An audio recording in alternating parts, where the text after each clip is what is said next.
Hi friends, the comments 9 YouTube channel में आप लोगों का स्वागत है। झारखंड में विधानसभा चुनाव होने वाले हैं 13 नवंबर और 20 नवंबर को। हम लोगों ने एक सीरीज़ शुरू करा है। झारखंड विधानसभा में जो सीटों की संख्या है 81, उसको प्रमंडल स्तर पे और ज़िला स्तर पे कि किस ज़िले में कितनी विधानसभा सीटें हैं और कितनी सीटें आरक्षित हैं ST SC के लिए, और साथ ही मानचित्र के माध्यम से उसको हम लोग समझने का प्रयास कर रहे हैं कि कौन सा विधानसभा सीट किधर है, ताकि एक हमारी एक बेहतर समझदारी अपनी बढ़ सके अपने राज्य के बारे में भी। तो इसी कड़ी में हम लोगों ने पहला वीडियो पलामू प्रमंडल के बारे में देखा था। तो पलामू प्रमंडल को थोड़ा सा रिवीजन कर लेते हैं, उसके बाद आगे बढ़ते हैं उत्तरी छोटा नागपुर प्रमंडल की ओर। तो पलामू प्रमंडल में 3 जिला है, 9 विधानसभा सीटें हैं, जिसमें एक ST के लिए है और 2 SC के लिए। SC सीटें हैं, एक लातेहार है, एक आपका छतरपुर है। छतरपुर पलामू जिला में पड़ता है। एक ST सीट है, वो मनिका में है। तो 3 सिर्फ रिजर्व हैं और 6 अनरिजर्व्ड हैं। तो बस यही है पलामू प्रमंडल का। अब आगे बढ़ते हैं हम लोग उत्तरी छोटा नागपुर प्रमंडल में। उत्तरी छोटा नागपुर प्रमंडल में 7 जिले हैं। पहले 7 जिला को देखिए। ये चतरा, हजारीबाग, कोडरमा, गिरिडीह, रामगढ़, बोकारो, धनबाद। इसको अच्छे से एक बार देख लीजिए। चतरा के ठीक बगल में हजारीबाग, हजारीबाग के ठीक बगल में कोडरमा, कोडरमा के ठीक बगल में गिरिडीह, फिर सब दक्षिण की ओर रामगढ़, रामगढ़ के ठीक बगल में बोकारो, बोकारो के ठीक बगल में धनबाद। इन 7 जिला को मिलाकर 25 विधानसभा सीट है। इन 7 जिला को मिलाकर 25 विधानसभा सीट है, जिसमें ST के लिए एक भी आरक्षित नहीं है। SC के लिए 4 सीटें आरक्षित हैं। SC के लिए 4 विधानसभा सीटें आरक्षित हैं। वो चारों विधानसभा सीटें कौन सी हैं? चतरा, सिमरिया, जमुआ, चंदन कियारी। ये जो 4 सीटें हैं वो SC के लिए आरक्षित हैं उत्तरी छोटा नागपुर प्रमंडल में। इसके तहत चतरा और सिमरिया दोनों चतरा जिला में पड़ता है। ये दोनों सीटें SC के लिए आरक्षित हैं। जमुआ गिरिडीह जिला में पड़ता है, SC के लिए आरक्षित है। चंदन कियारी बोकारो जिला में पड़ता है, ये भी SC के लिए आरक्षित हैं। तो ये मोटा मोटी हम लोग ओवरव्यू देख लिए। अब शुरू करते हैं हम लोग जिला वाइज, किस जिला में कितना विधानसभा सीट है। तो शुरू करते हैं चतरा जिला से। चतरा जिला में 2 विधानसभा सीटें हैं। SC के लिए दोनों सीटें हैं, ST के लिए एक भी नहीं है। यानी कि दोनों सीटें SC के लिए आरक्षित हैं और ST के लिए एक भी नहीं। एक प्रश्न भी बनता है एग्ज़ाम में कि झारखंड का कौन सा विधानसभा क्षेत्र है या जिला है जिसकी दोनों सीटें SC के लिए आरक्षित हैं, तो वो चतरा ही है। चतरा जिला की दोनों विधानसभा सीटें SC के लिए आरक्षित हैं, चतरा और सिमरिया। ये मानचित्र में देख लीजिए, ये रहा, यहाँ पे चतरा है उत्तर में और उसके साउथ में सिमरिया है। ये दोनों विधानसभा सीटें हैं चतरा जिले की। तो ये हुआ हमारा चतरा विधानसभा कंप्लीट। आगे बढ़ते हैं। अब आते हैं हजारीबाग जिला के जो विधानसभा सीट है उस पर। तो हजारीबाग में जो विधानसभा की सीटें हैं वो 4 हैं। यहाँ पे कोई भी सीट रिजर्व नहीं है। SC के लिए एक भी नहीं है, ST के लिए भी एक भी नहीं है। चारों जनरल सीटें हैं, जिसका नाम है हजारीबाग, बरही, बड़कागांव, बरकट्ठा। हजारीबाग, बरही, बड़कागांव, बरकट्ठा। मैप में देख लीजिए और ताकि समझदारी अच्छे से बन सके। ये रहा आपका हजारीबाग। हजारीबाग के ठीक दक्षिण में है ये आपका बड़कागांव। हजारीबाग के ठीक नॉर्थ ऊपर में है बरही, और ठीक पूरब में यह उत्तर पूर्व मान सकते हैं बरकट्ठा। तो ये आपकी हजारीबाग की विधानसभा सीटें हो गई।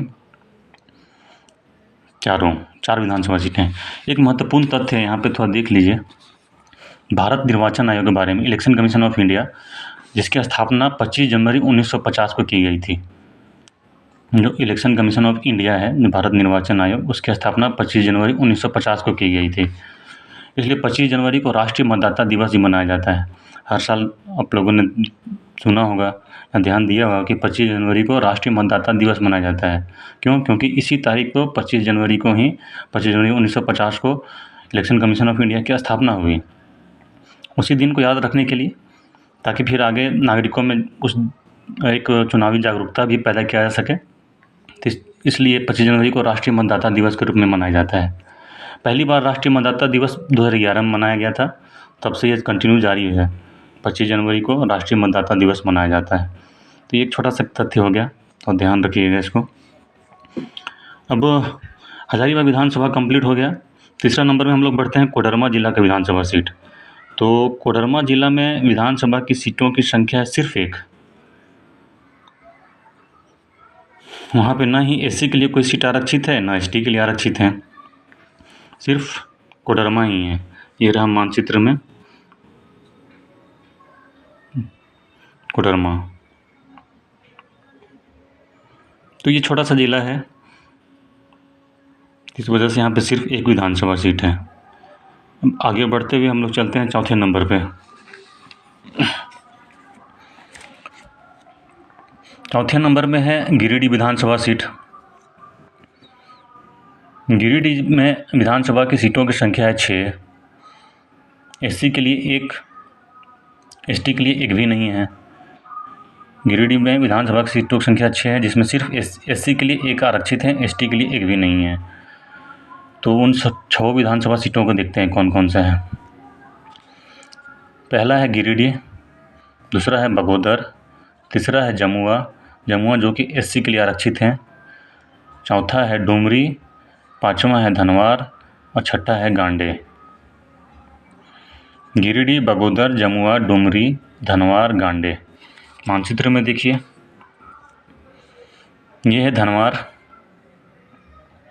जो झारखंड के मुख्यमंत्री के रूप में जो अभी प्रस्तावित हैं बाबूलाल मरांडी, यहीं से चुनाव लड़ते हैं, धनवार से हैं, गिरिडीह जिला में ही पड़ता है। फिर ये बगोदर, ये है डुमरी, ये है गांडे, ये गिरिडीह, ये जमुआ। मानचित्र में लोकेशन देख लीजिए ताकि थोड़ा ध्यान रहे। गिरिडीह हो गया। अब चलते हैं हम लोग रामगढ़ जिला विधानसभा सीट की ओर। तो यहाँ पे 2 विधानसभा सीट है। एससी और एसटी के लिए कोई आरक्षण नहीं है, यहाँ पे एक भी सीट रिजर्व नहीं है। जो दोनों विधानसभा सीटें उनका नाम है रामगढ़ और मांडू। ये रहा रामगढ़ सेंटर में और ठीक इसके उत्तर में मांडू है।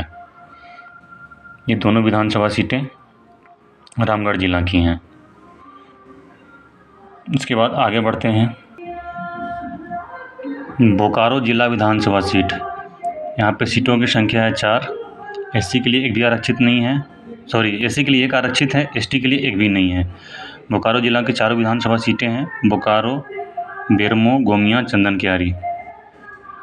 चंदन क्यारी एससी के लिए आरक्षित हैं।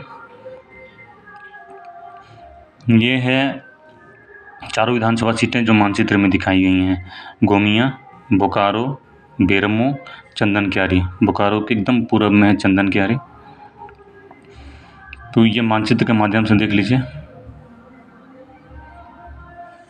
कुछ महत्वपूर्ण तथ्य जिसको थोड़ा जानना जरूरी है।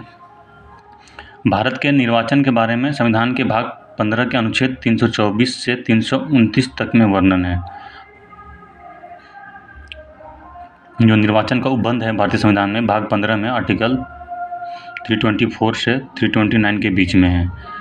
इसी बीच में 326 अनुच्छेद है, आर्टिकल 326 में ही लोकसभा एवं विधानसभा में निर्वाचन वयस्क मताधिकार पर होगा, इसका वर्णन है। अर्थात जो आम पब्लिक को वोट डालने का अधिकार मिलता है वो आर्टिकल 326 के तहत ही मिलता है। तो ये छोटा सा जानकारी है जिसको एक आम जनता के रूप में या आम नागरिक के रूप में हमें जानना चाहिए। तो यही एक आर्टिकल 326 के तहत हमें राइट टू वोट मिलता है। अब लास्ट है धनबाद जिला की विधानसभा सीट, जिसमें सीटों की संख्या है 6। यहाँ पे कोई आरक्षण नहीं है, यहाँ भी एससी एसटी के कोई भी सीट आरक्षित नहीं है, सारी सीटें जनरल हैं। 6 विधानसभा सीटों को देख लेते हैं।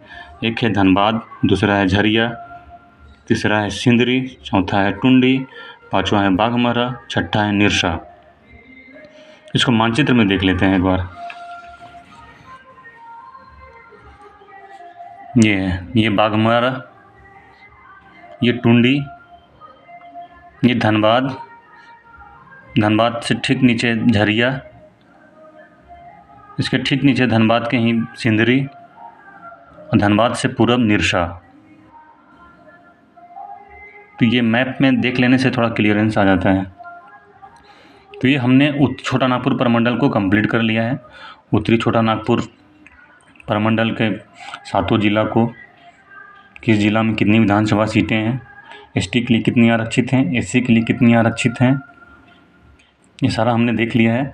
अब इसी कड़ी में आगे बढ़ते हुए हम लोग कंप्लीट करेंगे दक्षिणी छोटा नागपुर प्रमंडल को। तब तक मिलते हैं हम लोग फिर अगले वीडियो में दक्षिणी छोटा नागपुर प्रमंडल के साथ। Okay, thank you.